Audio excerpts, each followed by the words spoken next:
ਗੱਲ ਹੋ ਗਈ ਹੈ ਅਮਰ ਸਾਹਿਬ ਸਹੀ ਗੱਲ ਹੋ ਗਈ ਹੈ ਕਿਧਰ ਹੈ ਜੀ ਬਾਤ ਹੋ ਗਈ ਹੈ ਆ ਗਈ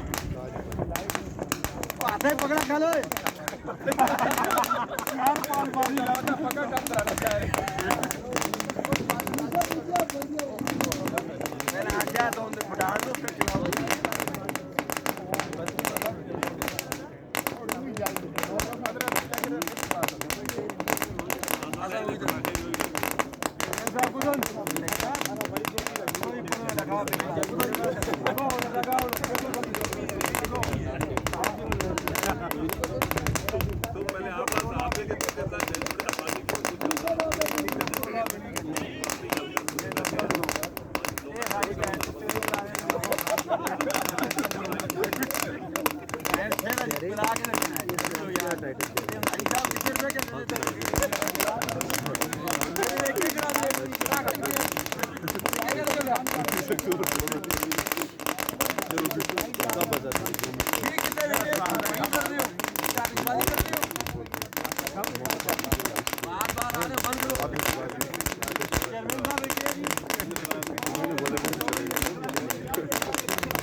भैया